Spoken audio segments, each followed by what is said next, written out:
Olá, meu querido companheiro de viagens a outros mundos. Eu sou a Ed Van Fel e bem-vindo ao meu canal Livros com Bolo. Se você gostar bastante, por favor, se inscreva. Eu vou adorar ver você aqui sempre. E hoje é dia de leitura. Estamos lendo Crônicas de Limiar, volume 2. Lembrando que eu estarei lançando o volume 4 na Bienal do Livro aqui no Rio de Janeiro. Então, se você for na Bienal do Rio, me encontra com o Renato Rodrigues, que também vai estar com todos os nossos livros lá no portal, na Portal Editora Portal. Eu vou ficar muito feliz de ver você lá, tá bom? Então, vamos lá. Estamos terminando mais um livro. Olha só, a leitura dando certo. Que legal. Capítulo 39. A carta. A chegada do tapete foi uma coisa muito especial no campo. Por várias semanas, Vanna treinou manobras e novos comandos, pegando o jeito da coisa. Todos tiveram seus passeios no tapete, exceto Peter Paul e Romano. O primeiro tinha medo de voar, o segundo tinha medo de cair. Em Limiar, as coisas não mudaram muito desde que saíram, o que não era nenhuma surpresa.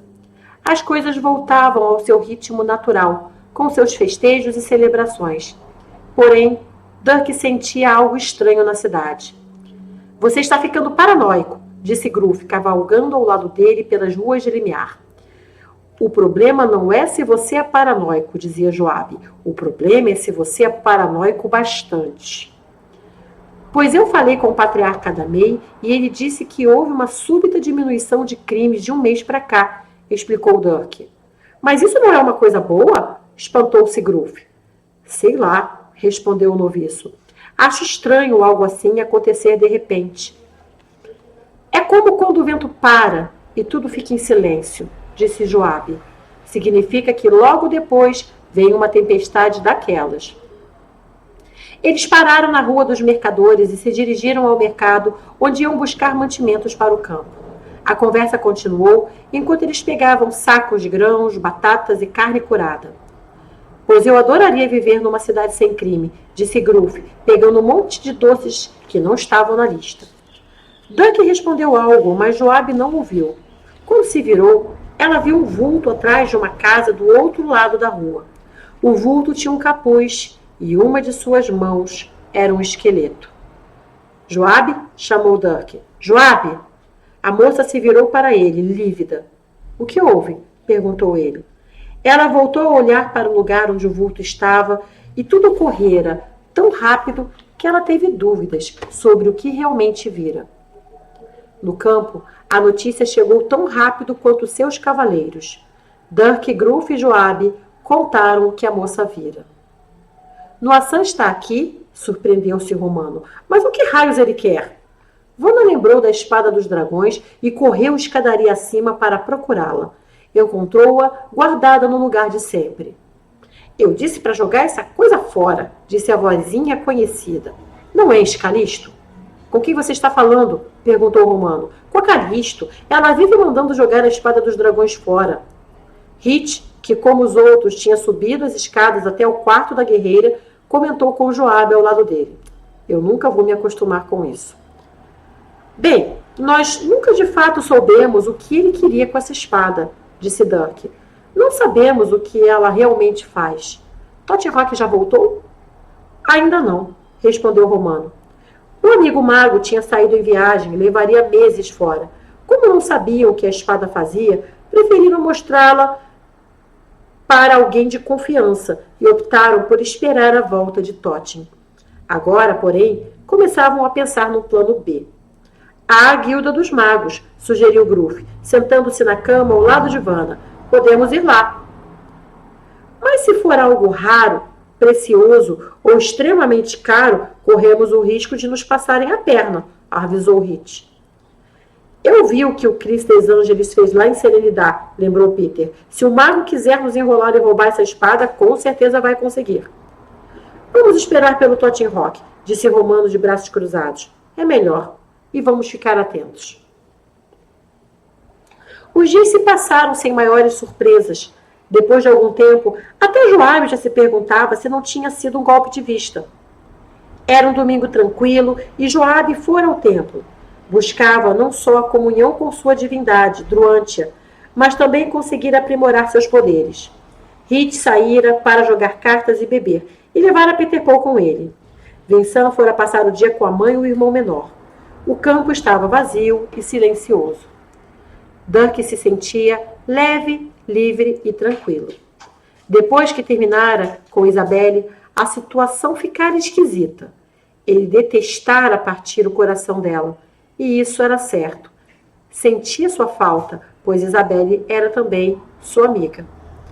Mas não podia negar que seu coração não a escolhera, e seria algo muito triste ficar com alguém por hábito, porque era cômodo, ou simplesmente por pena. Agora que fizeram o que era certo e deixara passar um certo tempo para as coisas esfriarem, estava pronto. Chamaria Vanna para conversar, talvez num jantar. Pensou em lugares bonitos que poderia levá-la e falar como se sentia desde a primeira vez que a vira. Caminhou pelo campo verdejante até um cercado onde os animais corriam. Encontrou Romano recostado na cerca olhando algo. Dirk se aproximou e viu que o amigo estava olhando era Vanna, cavalgando Anael. O pelo do animal era negro como as asas do corvo e brilhava em tons de azul naquele sol da tarde.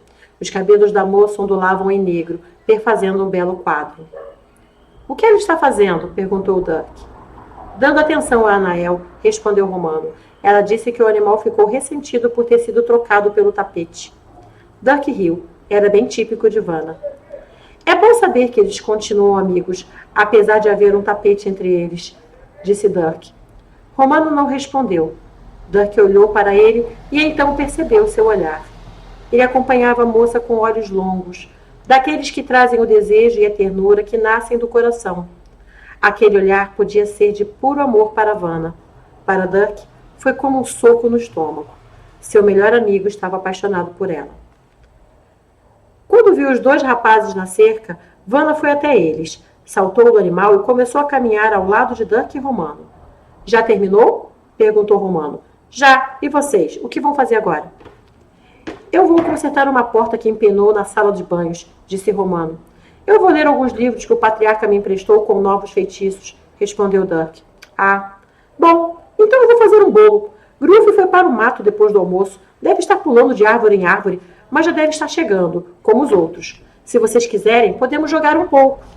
Você rouba, acusou Romano. Só um pouco, horas, reclamou Vanna. Podemos jogar, se todos concordarem em não roubarem, propôs Dirk. Eles seguiram até a casa, falando sobre amenidades, rindo, e tudo parecia suave e claro, como aquele dia. De noite, todos se reuniram e comeram um farto jantar. Quando já era tarde, todos foram dormir. Vanna foi até lá fora com uma caneca de vinho e ficou olhando a lua que desenhava um sorriso no céu. Ouviu passos atrás dela e se virou. Olá, Dirk. Oi. Ele ficou ao lado dela, olhando a lua também. No que está pensando? Ela deu um suspiro. Numa canção que ouvi em Serenidade, sobre a lua guardar memórias de dias antigos em sua luz, disse ela sorrindo. Ele fez menção de dizer algo a ela. A moça esperou, mas nenhuma palavra saiu. Então ele sorriu. Acho que devemos entrar. Está ficando frio aqui fora. Eles entraram e cada um foi para o seu quarto, dando seu cordial e corriqueiro boa noite. No dia seguinte, Romano entrou correndo em casa. Os alunos já tinham ido embora e já estava escuro. Encontrou Vanna no meio da sala. Ela se virou para ele, curiosa. Queria me ver? Romano ficou confuso. Vincent me disse que você precisava de mim com urgência para consertar uma coisa que quebrou lá nos fundos. A moça estranhou a informação tanto quanto ele. Foram para a parte de trás da casa e viram uma mesa de madeira com velas sobre ela. Caminharam até lá e viram que tinha vinho e galinha assada, com flores no vaso. Constrangidos, riram. Ele cruzou os braços, ela passou a mão nos cabelos e olharam em volta sem ver ninguém. Imagino que ele tenha sido responsável por tirar todo mundo de casa também, disse Romano. De onde ele tirou essa ideia? Pois é, quem vai saber, desconversou Vanna. Bom, acho que podemos aproveitar uma boa refeição. Romano hesitou, mas acabou se sentando e juntos comeram o frango e tomaram o vinho sob a lua cheia. Conversaram sobre os amigos, sobre o trabalho, sobre o clima, sobre o vento e sobre coisas sem importância. Quando terminaram, recolheram tudo e levaram para dentro de casa. Deixaram as coisas na cozinha e voltaram para a sala. Acho que você deve conversar com Vincent, disse Romano. Sobre nós. Dizer a ele que não estamos juntos, que não somos um casal. Vana sorriu e concordou com a cabeça. Eu falo com ele. Romano deu um passo na direção dela. Você está bem? Digo, nós estamos bem? Não, Romano. Nós estamos infelizes. Nós não estamos bem. Você sabe por que me afastei? Não, eu sei o motivo que você está dando a si mesmo para se afastar. Vai dizer que não sente nada pelo Rotor? Eu sinto, respondeu ela.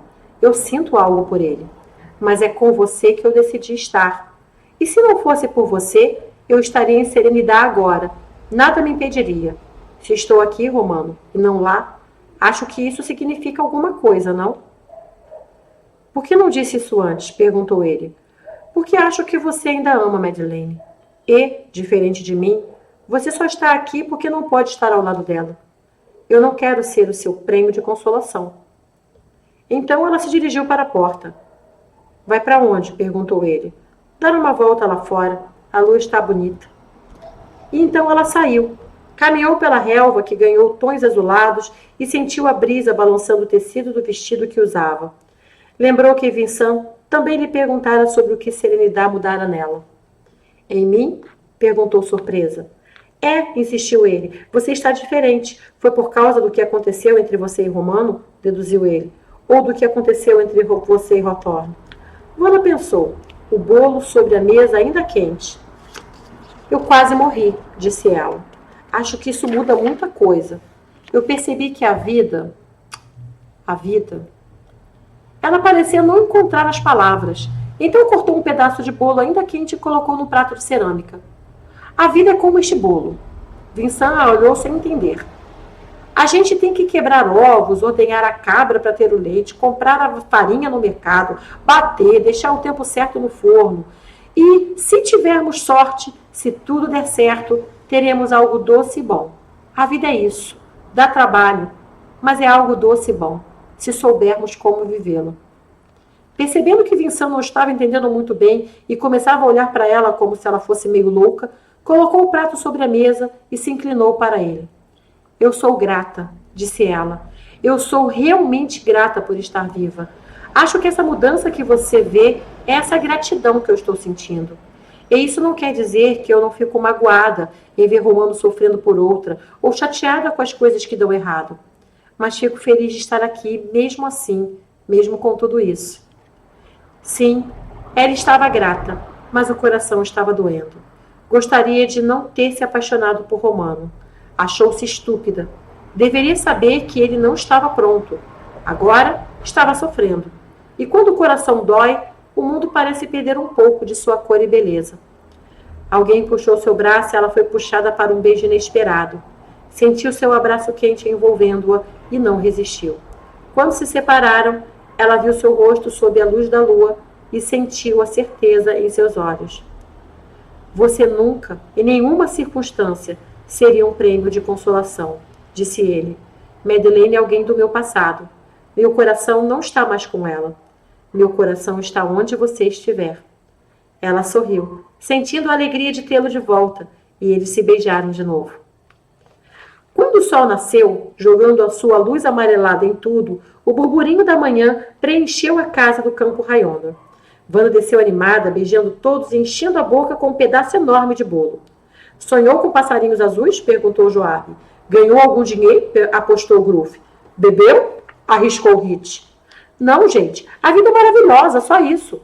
E então Romano entrou, trazendo ovos do galinheiro. Colocou os ovos sobre a mesa e não respondeu aos bons dias que recebeu. Pegou Vana pela cintura e lhe deu um beijo digno dos grandes musicais de Serenidade.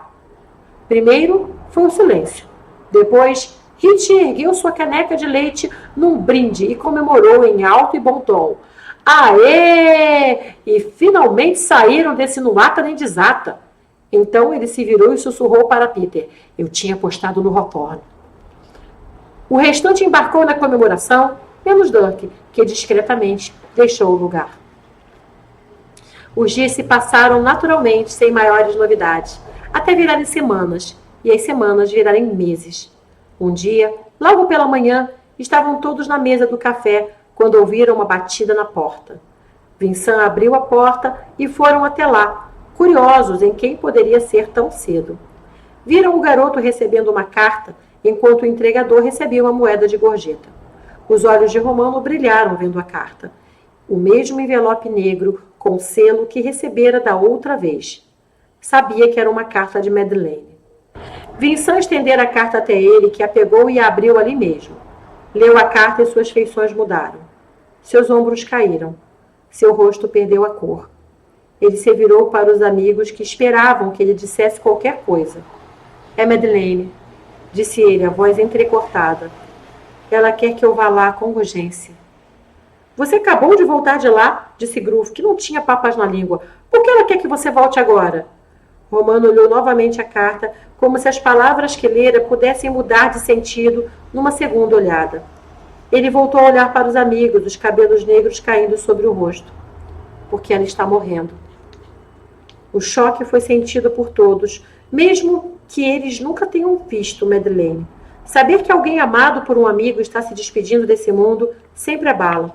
Ninguém sabia o que dizer e Romano pareceu perdido. Sentindo-se subitamente claustrofóbico, saiu da casa procurando por ar. Por instinto, Vanna deu um passo para segui-lo, mas Peter segurou seu braço. Bastou olhar no rosto dele para ver que Romano precisava de um tempo, por mais que todos ali quisessem ajudá-lo.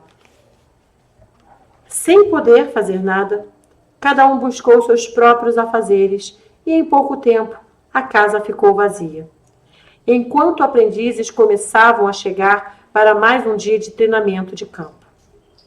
Pouco depois, após ler e reler inúmeras vezes a carta escrita com uma letra tremida e que vagamente lembrava a letra desenhada e elegante de Madeleine, Romano voltou para casa.